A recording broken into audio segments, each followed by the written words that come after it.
Welcome to the deep dive. We're here again, digging into this massive stack of research, articles, all the things you've sent our way. Our job, to pull out the absolute best insights for you. Today, we're tackling something that's really shifted gears, hasn't it? Mindful leadership and employee well-being. It's moved way beyond soft skills. Definitely.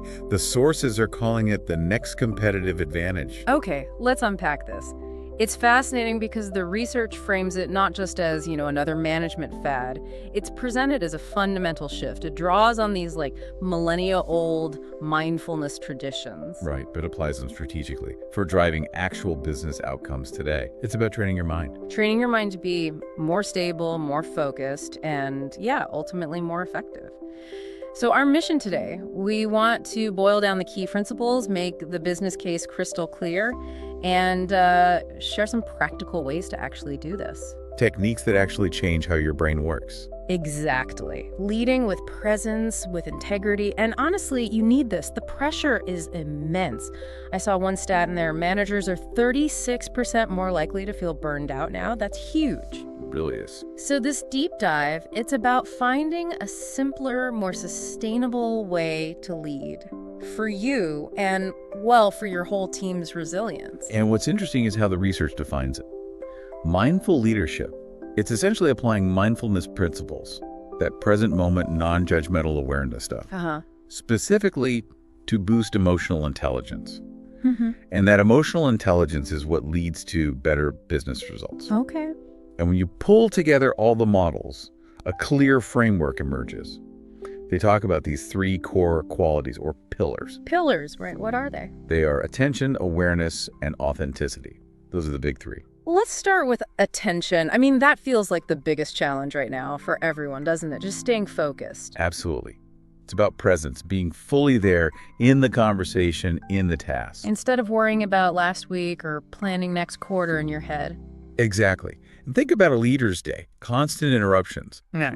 Email, Slack pings, people dropping by. Yeah. Some studies say 10 to 30 times an hour. And here's the kicker. Uh-oh. It can take 10, even up to 25 minutes, just to get your focus back after one small interruption. Wait, 25 minutes just from one Slack message. If you get interrupted 10 times, that's hours gone. Precisely. It adds up incredibly fast. Yeah. So mindful practice directly targets this mind wandering that honestly eats up almost half our waking day. We think we're multitasking, but really we're just switching poorly. Yeah, inefficiently switching tasks. So if distraction is the enemy, then the skill under attention has to be this idea of non-reactivity. But hang on. Doesn't non-reactive sound a bit passive, like you're just sitting there? That's a really common question. But non-reactivity isn't about being passive or hesitating. Think of it more like insulation. Insulation. Yeah, it's the ability to notice a thought or an emotion, maybe frustration, maybe impatience pop up, but not instantly act on it. It creates this tiny, crucial space, a pause. So instead of just, firing off a reactive email, you consciously choose a better response. It gives you more options strategically. So it's responsive, not reactive. Exactly. That distinction is key. Okay, that makes a lot more sense. So moving on, pillar number 2, awareness and clarity. If attention is about focusing outward, awareness sounds like looking inward. Precisely. It's about gaining real insight into your own thoughts, your feelings, your patterns of behavior, even your biases. The internal landscape. Right. And this is where metacognition comes in. Fancy word, but it just means thinking about thinking. Okay. It helps you see your own beliefs, your assumptions, your gut feelings, not as solid facts, but as, subjective ideas shaped by your own experience. Recognizing your own filters. Exactly. And that self-awareness brings immense clarity to complex situations. The research made a distinction here about types of self-awareness, didn't it? Can you break that down? It felt a bit academic. Sure. It distinguishes between experiential self-awareness and narrative self-awareness. Right. Experiential is like being the camera. You're monitoring yourself, your tone, your posture, your feelings, right as they happen, moment by moment, without judging. Just observing. Yes. Narrative self-awareness is being the storyteller. You're replaying the past, maybe justifying things or spinning future scenarios that might never happen. Getting lost in the story. Exactly. Mindful awareness strengthens that camera view, keeping you grounded in the present experience, not caught up in your internal monologue about it. I like that. Be the camera, not the storyteller. That clarity inside, that awareness, it must naturally lead to how you act externally, right? Which brings us to the third pillar. Directly. The final pillar is authenticity and integrity. Okay. Authenticity means your actions actually line up with those core values and beliefs you uncovered through that self-awareness practice. So it's not just knowing your values, but living them. Absolutely. If you're truly aware, your choices have to align. And that alignment, that integrity, that's what builds deep, sustainable trust with your team. And the research connects this to empathy and compassion, too. It does. Because mindful leaders move beyond just intellectually understanding someone's feelings, which is empathy. Right. They develop the genuine desire to help, to act on behalf of others. That's compassion. When you're truly present with someone, you see the person, not just the problem or the task. That changes everything. Okay. Here's where it gets really interesting for me. Let's shift from the concepts to the brass tacks. The money, the performance. We know big companies, Google, Microsoft, General Mills, they poured resources into this. Why? How does breathing differently actually boost the bottom line? Yeah, the business case is surprisingly solid. If you look at the big picture, the kind of positive, supportive culture that mindful leadership fosters, it directly impacts engagement, performance, satisfaction. And retention, that's a big one. Huge. Retention is often that hidden budget killer. Totally. Replacing an employee is incredibly expensive. The research pegs it conservatively, mind you, at anywhere from 50% to maybe even 200% of their annual salary. Wow, 50 to 200% per person. Yeah, when you factor in recruitment, training, lost productivity while the new person ramps up, it's a massive cost. So if toxic environments are a top reason people leave, and mindful leadership helps reduce that toxicity, it's basically a direct cost-saving strategy. It absolutely is. Plus, there's psychological safety. Right, feeling safe to speak up. Exactly. When people feel safe to be honest, to admit mistakes, or to challenge ideas without fear, you catch errors faster, innovation picks up, and you avoid those really costly blunders that happen when people are too scared to say something. Makes sense. But what about decision-making speed? Does taking that mindful pause mean you miss the boat in a fast market? Seems counterintuitive. You'd think so, but the research suggests the opposite. Mindful leaders actually make smarter, more considered decisions precisely because they pause. How so? They resist that urge for a quick emotional reaction. They gather more data, they reflect on short-term and long-term impacts. It helps avoid that kind of reflexive, reactive leadership that often leads to big strategic mistakes. So slowing down to speed up, in a way? In a very real way. It prevents costly U-turns later. Okay, so the benefits are real. How do we actually measure this stuff?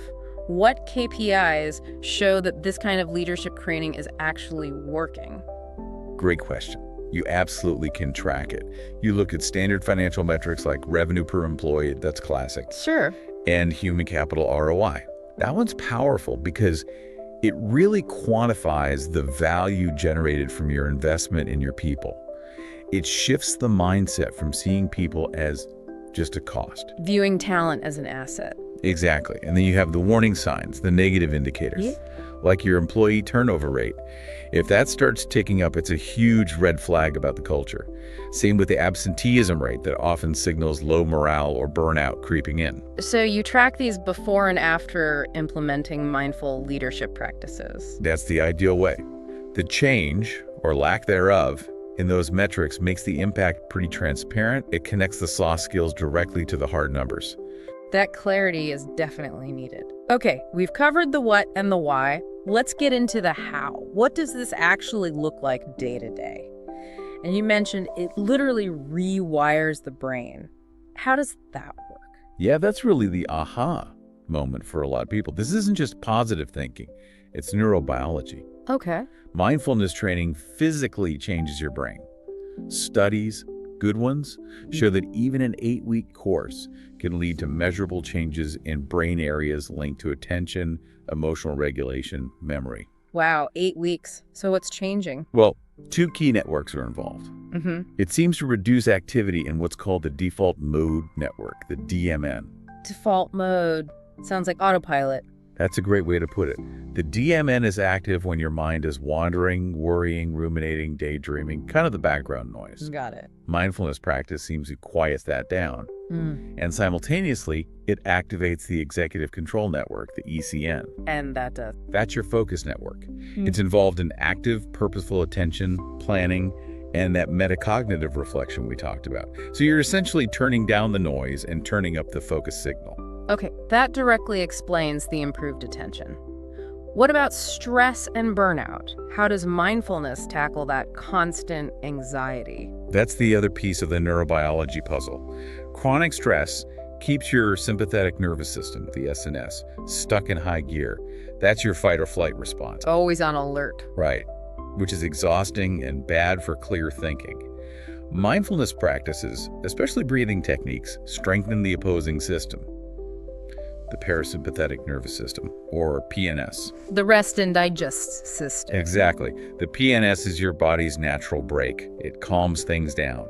So by strengthening the PNS, you lower stress hormones, you enable calmer thinking, better emotional stability, and you free up that mental bandwidth, that attention surplus. That makes the practical techniques feel less like, I don't know, generic wellness advice and more like targeted brain training. They really are. So what are some key daily practices from the sources that leverage this? Okay, number 1 has to be mindful breaks.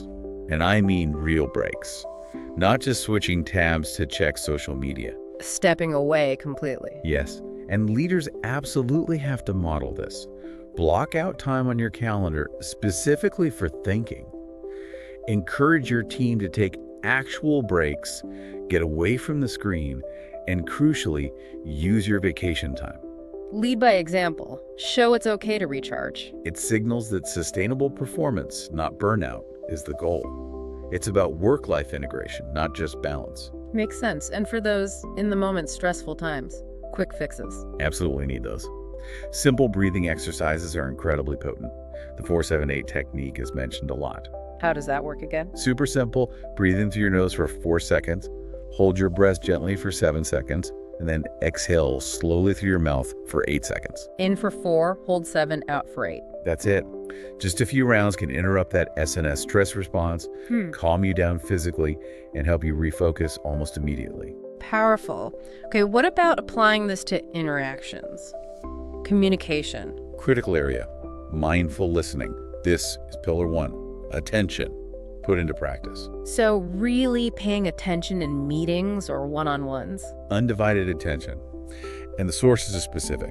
Close the laptop, put the phone away face down, make eye contact. Closing the laptop, that's a big ask for some people. It is, but it sends a powerful message.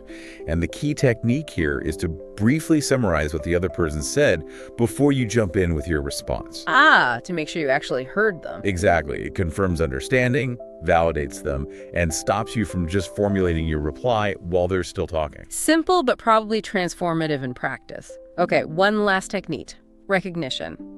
How is giving praise a mindful act? It connects beautifully back to pillar 3, authenticity. We often treat recognition like a checkbox task, right? Generic praise. Yeah, good job, team. Mindful recognition is about presence. It means genuinely taking the time to observe the specific effort, the skill, the positive behavior you want to acknowledge. Being specific. Seeing the detail. Yes, and the data backs this up. Employees who get meaningful, specific recognition at least once a month, they're 3 times more likely to trust their manager. That act of noticing and acknowledging builds huge trust. It's authentic leadership in action. Wow. 3 times more likely. That's significant. Cool. So wrapping this all up, the big takeaway for you listening seems to be that mindful leadership isn't some nice-to-have extra. It's not fluff. It's a direct, measurable lever for improving business outcomes. It sharpens attention, deepens that crucial self-awareness, and builds authentic connections. which, as we saw, directly impacts everything from retention to decision quality to the bottom line. And if we connect this to the bigger picture, you see how these individual practices create ripples. They build organizational resilience, they improve team health, and they help ensure that success is sustainable, not just a short burst followed by burnout. Right. Now, we focused a lot on the upsides here, but the research does flag a key challenge, a hesitation some leaders have. They worry.